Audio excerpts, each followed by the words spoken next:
Thousands of people have been taking part in candlelit vigils in South Korea to remember the 156 people killed in a crush on Halloween.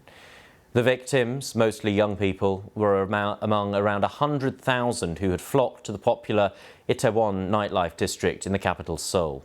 Opposition politicians have accused the government of not taking responsibility for the disaster. Our correspondent Nick Marsh is at the vigil. This vigil has been organised by one of the main civic action groups in South Korea. They're anti-government and they're affiliated with the main opposition party. Now really it's more of a protest than a vigil, and the people that I've been speaking to here all afternoon and into the night want the resignation of South Korean President Yoon Suk-yeol. They say that he and his government are responsible for the tragic loss of life on Saturday night. Now clearly we know that there have been police failings. Not enough officers were deployed on Saturday night.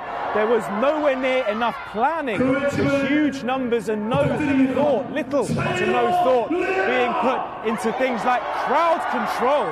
Now whether the responsibility goes all the way up to government levels and ultimately to the president will be something that South Koreans will have to decide. But one thing is sure, over the course of this week, the initial grief and the shock felt by so many South Koreans has turned into anger, and it's turned into a desire to get answers for what went wrong.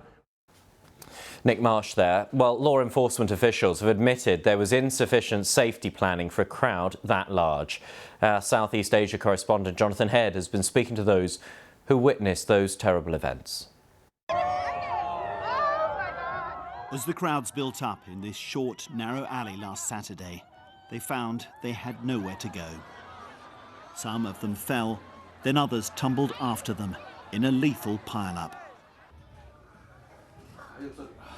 One 81-year-old man witnessed the tragedy from his small fashion boutique in the alley. Nam In-seok is still haunted by those scenes. He agreed to talk to us only in the seclusion of a faraway restaurant. About 9:50 p.m., two young women came into my shop without shoes. They had fallen in the crowd. I helped wipe the dirt off them and helped them to calm down. I could hear people screaming, "Help me!" I thought people were fighting. I went outside and saw that people were piling up on top of each other. A week later, Mr. Nam's shop is still trapped behind the police line. His street now a crime scene. Well, there's a couple of police officers here. I can count 5 bunches of flowers and then all the food wrappings and drinks bottles you'd expect to see after any party. It's so hard to believe that many people died here. And yet when you see how confined the space is and the huge post-COVID crowds who'd come out here to celebrate, of course people are asking why weren't the authorities better prepared? Most of all they're asking, where were the police? One solitary police officer was caught on camera as he tried to divert people away from the crush. Yet Kim Baek-yeon hadn't gone there to control the crowd. He'd been waiting at the nearby police station. I was waiting for orders, he said. Then we got a report that there'd been a fight, and I went to investigate. This was after the police had already received at least 10 emergency calls warning of catastrophic overcrowding. President Yoon has promised a thorough investigation, but South Koreans have heard such promises before. They were also made after the sinking of a ferry in 2014, which killed more than 300 people, most of them teenage children from the same school. Families of the victims say they never got the full truth about what went wrong. Jang Dong-won's daughter, Ye Jin, was one of the survivors. My greatest worry, and I feel like I'm going to cry over this, is that nothing has been properly revealed over the past 8 years since we lost our children.